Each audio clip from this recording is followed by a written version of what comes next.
Good morning.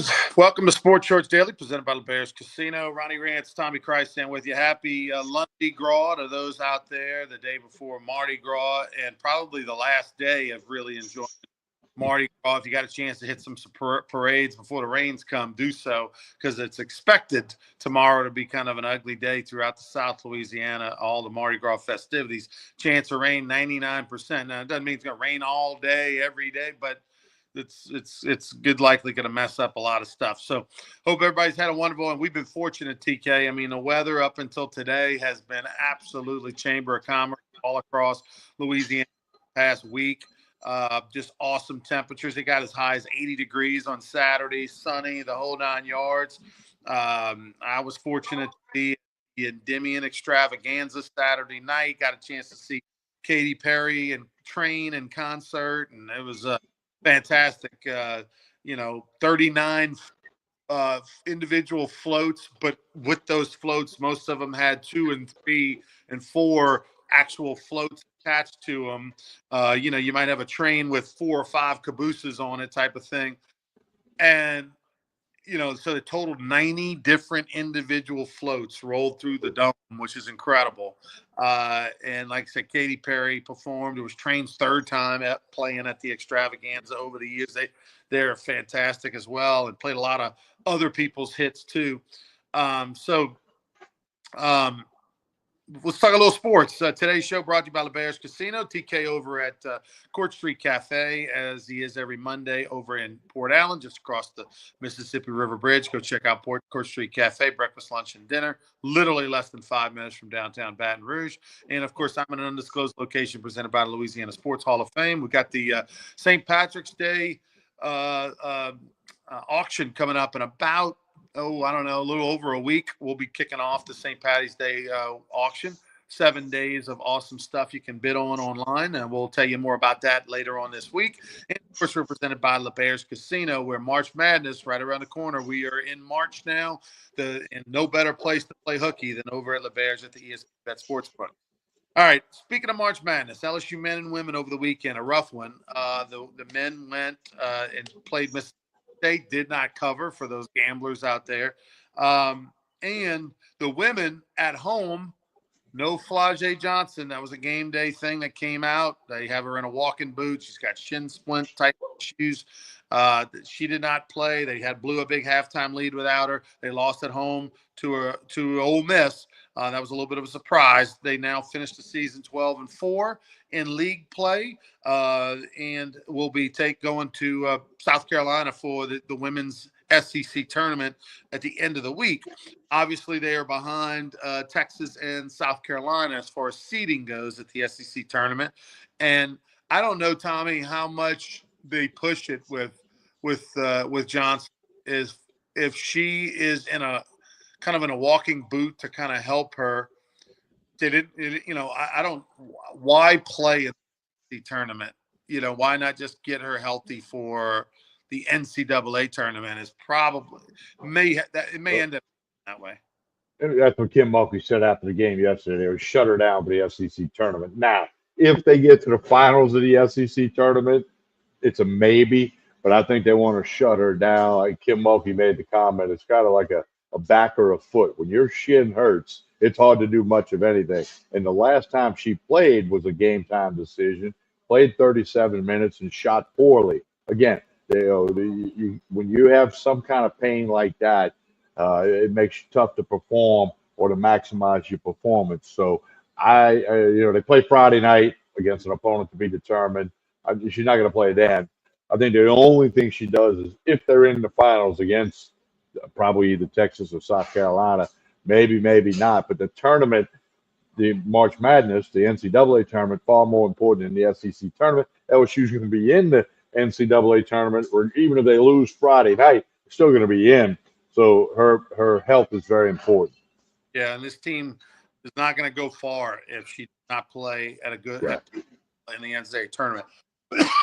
She's much too important to the team, and I think we have to change our expectations of this LSU women's basketball team. Based off of watching them play this year and all that, in a quality opponent and when they play a good opponent. I think Tommy, I think Sweet 16 or beyond is considered success. I think it would be shocking and extremely disappointing if this team didn't make the Sweet 16. But to have expectation that they are to go beyond that, I don't think is realistic. I think Sweet 16, Elite Eight. That's about as far as this team goes. This does not look or feel or act like a Final Four team. I agree with that. I mean, Michaela Williams is going to kind of carry him through that tournament. It'd be great to have Johnson back, no question about that. And you got one of the greatest coaches of all time on the bench. So, you'd have to get a little lucky, I think, to go further than what you just described, but we'll wait and see, and we will let it play out. All right, LSU men's baseball. They won 6 straight. They went 4-0 in the state of Texas last week. They are now 11-1. D1 baseball has them ranked number 1. Of course, they just came out of playing the D1 baseball tournament. I wonder if that a little bit. Yeah. But they are ranked number 2 in Baseball America behind the University of Tennessee. Okay, I'm always considered critical of LSU because I know what the bar is. I know what the level of talent that they have. I know what Jay Johnson's expectations are.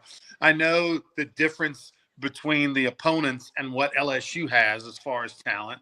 And it's been an Oogie 11-1. And it was an Oogie 4-0 for LSU during the week. I'm sure Jay Johnson's has taken notes. He's learned a lot about who he can count on and who he can't count on. And learning who you can't count on is just as important as learning who you can.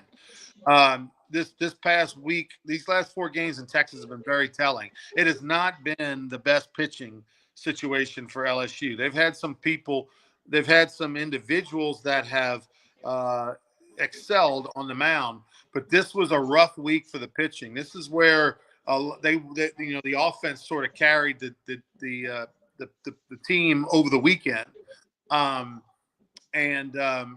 so that's a good sign to see the offense kind of get going because it had gotten off to a little bit of a slow start. But I think this team is starting to shrink the amount of pitchers that they have on their roster that they realize that they can really count on. And I've been surprised by some of the pitching. Surprised by some of the way that Jay has handled his pitching. It's not what I expected.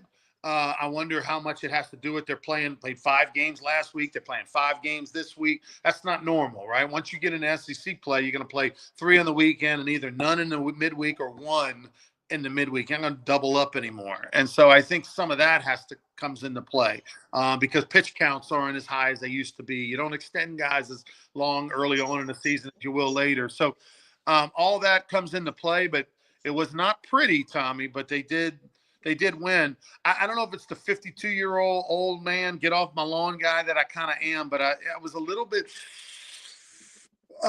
surprised at the celebration of winning a 3-game tournament against 3 teams that had losing record, had a 500 or below record going into the weekend where we're jumping in the pool and we're acting like we punched our ticket to Omaha and stuff. There's a little too much happiness about beating 3 mediocre teams.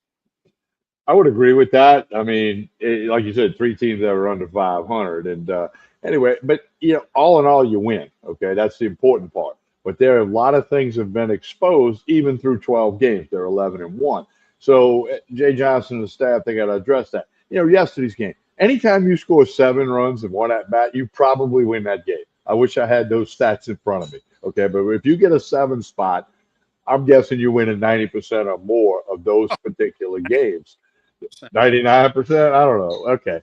Well, yeah, 99. So anyway, but you had a lot of things that you saw. Oogie, I know that's one of your favorite words, and some of the pitching was just that, but you got to learn from it. And like you said, he's trying to figure out who can he count on, who can't he count on. They start a 10-game homestand with North Dakota State tomorrow night, provided the weather works out. And if not, that's the opponent also Wednesday. So you do have the luxury of a possible Wednesday doubleheader. And that's just me speaking. That's not been released by LSU. But 11-1, ranked first, 1-2 in the polls. 12 of the 25 teams ranked are from the SEC. You got a long road in front of you and a tough road in front of you. Bro, they should definitely go 5-0 this week, and their record will end up 16-1. Both the opponents are way below LSU. I think last I saw, North Dakota State was 1-9. North Alabama, who they play this weekend, has a losing record. So Tigers, no matter who they pick, should beat, to pitch or hit, should beat them. It's going to be interesting to see. Catching Hernandez seemed like he took a little step forward offensively. Finally, he got 3 hits yesterday, but for a catcher to kind of do that. But he had 2 pass balls that were Right. critical. But I was about to say, 2 steps forward, 2 steps back with him. So him and Speedy will continue to be a battle. You're not going to have the defensive star behind the plate really between, no matter who catches between the two of them. You're going to have to live with some balls. It's sort of like Travinsky catching, a couple years ago. You got the offense, but then you're gonna have a ball off the glove. You're gonna have a ball get through the wickets, because that's not, out of the two things, hitting or catching, Travinsky was a better offensive guy. But you won a national championship with him behind the plate a lot as well. So down the stretch, so you're just gonna have to live with it. It is what it is for this year defensively. Well, whenever I see the pass ball thing, I just made a comment. I think about what your old coach told me. Skip Bourbon said, TK, Brad Cressy never had a pass ball. Okay. And I go, well, coach, I think he probably did. He probably didn't have a lot of them, but I think he did. But that was, and you can see Skip saying it, like, he never had a pass ball. And I'm thinking, there we go. I mean, Cressy was great, but I think he probably had a pass ball or two. Third base looks like it's going to be a rotation door. Braswell continuing to hit below 200. Reeves finally got going a little bit offensively and got a few hits, so he factors in. He's the hot bat at the moment over there at third base.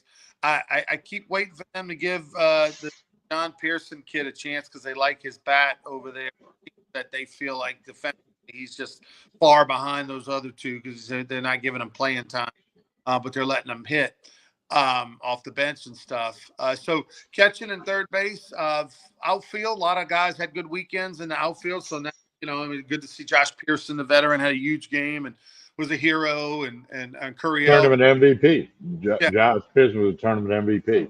I mean, deservedly so. And then Curriel's continuing, and Brown had hits. And, they're offensively, they've got a lot in the outfield. But third and catcher. That's going to be, look, it's going to be a problem spot most likely for a while. And look, when most guys don't do great. You don't have. They're going to have 16, 17, 8. They're going to have 18 non-conference games before they play an SEC game. If you, through those first 18 games, and let's face it, at least half of those 18 games that they play are against bad teams, just straight bad teams. So if you go into SEC play after 18 games in the first month and you're not clicking, chances are that first weekend you ain't going to figure it out, against SEC play. Well, the only silver lining is it's Missouri the first weekend. What's that?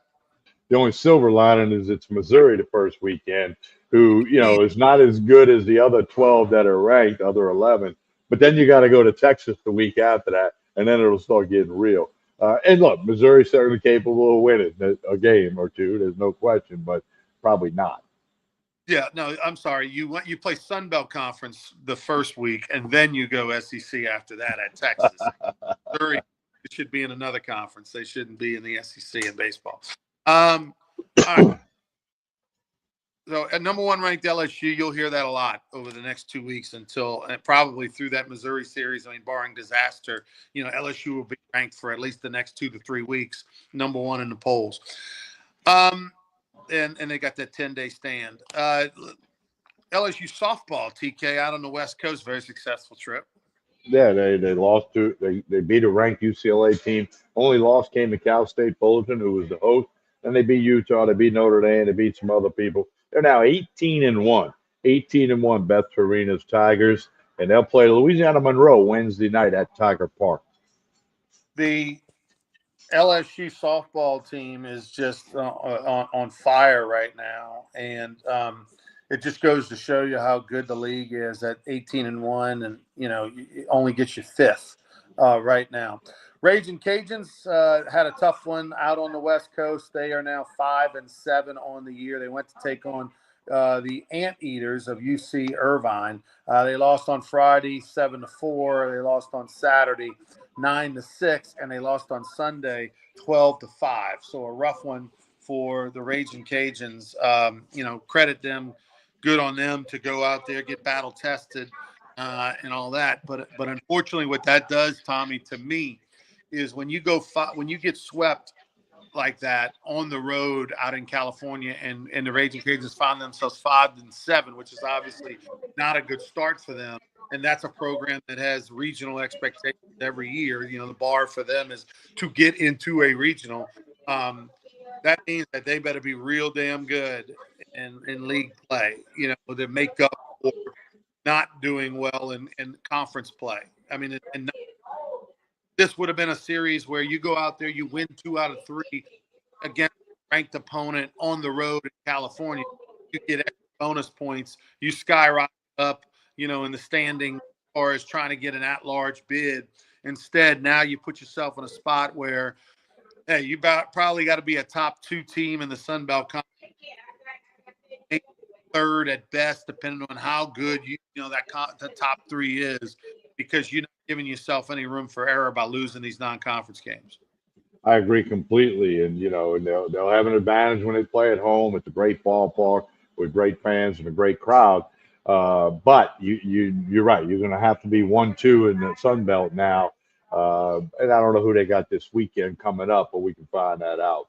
They got Dallas Baptist University coming to town. Oh, that won't be easy. Yeah, so credit, Coach Deggs for scheduling a good schedule. UC Irvine, and you're giving yourself a chance to earn points by playing a ranked team on the road. You got DBU, who was ranked a week ago. LSU ranked team, or a team that is going to end up with a lot of wins and probably in a regional. You got them coming to Lafayette this weekend, so a chance to kind of make up a little bit for what happened. If you lose 2 weekends in a row against teams that are going to probably end up ranked in the polls by the end of the year, when all's said and done, like I said, you're not giving yourself any margin for error. That means you pretty much got to go win the conference tournament, win a conference regular season championship, maybe finish second at best in order to overcome all that. Did you see where Shaq was the king of Bacchus and all the videos that came out of that? I saw some of the videos, yeah. I mean, he looked fantastic. They had a custom-made throne for him, a custom-made float, the chair that the King of Bacchus sits in, at the ball and all that stuff. They had to, or on the float, they had to remake. Of course, he couldn't use a regular throne. They had to make a Shaq throne. But man, there's not been many people that enjoyed more than Shaq, no question about it. He looked like the largest St. Augustine Purple Knight. The uniforms that they wear is pretty much what Shaq wore, it looked like. He looked like the whole Marching 100, which is what all calls their band. He looked like the Marching 100 / Shaq. Right. Don't look now, but the Pels have won 4 of 5. Now, they're playing terrible people. Utah's one of the worst teams. San Antonio without Wemby, one of the worst teams, all that. But credit to Pels. They won 4 out of 5. Williamson had his first career triple-double last week. And they didn't cover last night, but I was shocked to see that the Pels are a 7.5-point favorite on the road against Utah. How bad is Utah when the Pels are a 7.5-point favorite on your home court, right? Yeah, well, Utah covered because they lost by 7. Yeah. But still, hey. I get it. In basketball, you play so many freaking games. I think they have they're 17-45, Tommy, something like that. Yeah. So I mean, you got 30 more games to go, so there's plenty of opportunity, for home games or whatever down the stretch. to go watch, or 20 more games, I guess, left to go. So, now at least the Pels are putting together and with Zion back healthy and they're gotten some confidence. At least the last 20 games will be interesting, and we'll talk about, if they finish strong, we'll talk about next year. But then, who knows what next year will bring. Yeah, it's still a work in progress, even though they have done well. 4 out of 5. Lastly, we've got the NFL Combine just wrapped up, and what's next for the draft is, what's next? The big thing on the calendar, of course, is the draft. But it's where this year? Green Bay. Okay, so you know how the draft, there's always used to be in New York forever, and then they started rotating it to all the different cities, and it's been in Nashville a couple times. See all these images of just, thousands and thousands of people partying, having a good time, and all that. And I have no doubt that that's going to happen. I have no doubt that Green Bay Packer fans are the best fans in the nation. The Packer Nation is going to turn out in full force, and of course, the draft. The weather will be perfect up there. But you did it down south, too south. It might be super hot. You never know. But I think the green room, Tommy, the room where all the, projected first rounders and second rounders, and, like usually sit with their family and girlfriend and friends. And then they go up and they give the hug with the commissioner and all these things. I think that room's going to be a little lighter in Green Bay. I don't think people are excited to go to Green Bay like they are to go to New York City or wherever else. And you pick another city in the league to go party. Good time. I think Green Bay might. People might have a lot more parties at their home or in the town where they're from than go to Green Bay. I agree completely. And that whole, room with the people who are about to get drafted, that doesn't have the glitter it once had. It's kind of like National Signing Day is not what it once was for the colleges. The NFL, the combine, half of the guys don't run, they don't throw, whatever. That's become the norm. The draft thing of all of them, hugging the commissioner and all that, that's not what it once was. And other things are more important. And obviously, we'll pay attention to the draft. Saints going to pick ninth as we speak today if they don't make any moves there. And be a lot of interesting first round because there's a lot of people rated real high. Then that same guy is rated much differently by some of the gurus. So it's kind of not a total consensus like maybe some of the previous years. What I did like about the combine, they came out and we talked about it on Sports Show's radio Saturday when we were over at Fat Daddy's in Plaquemine. This whole thing about Will Campbell's, length of his arms. His comment at the end of that was perfect. He said, "Go get all the SEC tapes I ever played in, and if there's a time when I get beat or I had something go wrong, I want you to tell me if it was because my arms were too short." He's blocking pretty good guys is what it was. So again, they have to have something to write about there. It's been the size of the hands on the quarterbacks. And now it's Will Campbell's arm. Will Campbell's going to play in the NFL for a long time. Don't worry about his arm length. Yeah, 33 and 7 inches is his arm length, where the average is 34 inches. So that 1/8 inch has articles written, has teams saying, "Would you play guard if we choose?" All that kind of stuff is sort of whack. It's the media. Well, I heard an interview with Cam Ward this morning. Okay, and he's got a little bit of a different throwing motion because he's a baseball player, and that usually happens. And they asked him, has anybody said anything to you about the show throwing motion? This is this morning. He said, only the media. There's not a coach in the world that has told me that, not an NFL scout, nobody in the NFL. It's about, can I be accurate? Can I put the ball where it's supposed to be? So, again, a lot of that stuff, sometimes the media creates it, clickbait, or they're looking for attention. But that was this morning. Cam Ward said, only the media has talked about that. I think that speaks volumes. Will Campbell, speaking of him, he stumbled in his first 40 and then put pressure on that second 40. He went out there. He did run sub 5. He ran like a 4.98 or something like that. Sub 40-yard dash. For a guy with 300 pounds, he did what he needed to do to solidify himself as a first rounder.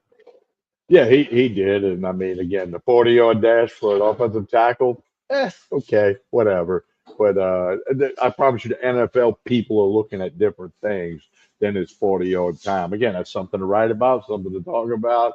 Like I said on radio, John Madden said, if I got to worry about how fast my tackle is in 40-yard dash, he's not ever going to run 40 yards in a game. I do think, again, all those things, the 40s and the vertical leaps and the shuttles and all the things, I think it's a good tool. I think it matters. I think that we as fans, because now NFL has packaged it and put it on TV for a week and talked about it for a month. And they build graphics on Graph Day with all the stats of what they did from the combine. I think the fan probably overreacts more to the combine than maybe the NFL coaches. I think the NFL coaches, it's a part of the information packet. It's a part of the scouting. It's a part of, you know, but I mean, unless I think where it comes into play, Tommy, is a guy that plays at Alcorn State or Southern University, and he looks the part, right? He's 6'5", 300 pounds, whatever. He looks the part like has an NFL body, but yet he's playing against an inferior opponent. Well, it's hard to know how that's going to translate, right? When you're playing at such a low level or a lower level than at the SEC, how's it going to translate? So the combine is super important for a guy like that, because if all of a sudden he's off the charts at the combine too, when his numbers are compared to other big time power four offensive linemen or linebacker or whatever, that helps, the NFL teams be a little more comfortable, because obviously his tape's great. But I think that's where those things come into play. Or if I'm trying to decide between Ronnie Rance and Will Campbell at left tackle, and they both have the same size, and one played at Iowa and was fantastic, one played at LSU, they both have great tape. If Will Campbell runs a 4.7 and Ronnie Rance runs a 5.1, that helps me feel better about my decision, or helps maybe justify me taking one over the other. Well, in NFL teams, it kind of started with Belichick. Saban did it in college. They have all the data and stats for each position, and they know what measurables give you the best chance to be successful, be it cornerback, be it left tackle, be it outside linebacker versus inside linebacker. Call it analytics if you want, but they had compiled all that data. Like you said, if it's really, really close between Rance and Campbell, they got information. They look back at their last bunch of left tackles and the stats and the guys who were good and produced, and then that can help them make a decision. The NFL digs way deep into these people, like incredibly deep, and they've done that for decades. And now there's even more information available. Yeah, who doesn't dig? Tommy and I and Joel Davis, and we'll have Joel Davis on Friday to give us his combine big takeaways. Joel Davis, out of the Sports Shorts team of Tommy, I, and Joel, Hunter McCann, Derry Beckwith, Buzz Heidel. Joel loves the combine. He's the guy that gets excited about it, tries to figure out who the Saints are going to take with their 9th pick in the first round, a 40-something pick in the second round. So we'll have Joel on this Friday. He will. I'll be on a golf course in Phoenix, Arizona, at a little bachelor party, maybe I'll check in during the show here. But Joel will break down the combine for us on Friday as far as who he thinks from LSU did well and who the Saints maybe might be looking moving forward. I can't wait. Yeah, good for you, TK. Tell us about Court Street Cafe. Well, they will be open tomorrow, Mardi Gras Day. Regular hours. If you're not doing the Mardi Gras thing, come get breakfast, come get lunch, come get dinner. They're open today. A nice crowd when I got here for breakfast this morning. Schools are closed. Everybody's scheduled a little bit different, but you're doing a good thing if you come to Court Street Cafe in Port Allen, breakfast, lunch, or dinner. You'll be glad you did. They do it right here. Jason and his staff, the food is really good. So check out Court Street Cafe with a little bit of a different schedule this week. If you're doing the Mardi Gras thing, hey, it won't be raining inside Court Street Cafe. Come on over here, 805 Court Street in Port Allen. Plenty of parking. They're ready for you. Check them out. All right, don't forget to like and share this show, whether you're watching on YouTube, X, or Twitter. Check it out, X, Twitter, same thing, or Facebook. Wherever you're watching this show, like and share it. That helps us all out. We're back Wednesday morning from Tremonti's Meat and Seafood. By the way, Tremonti's also open on Tuesday, Mardi Gras Day, if you're looking to get something going on over there. On behalf of Ronnie Rance, I'm Tommy Christ saying have a great day, everyone.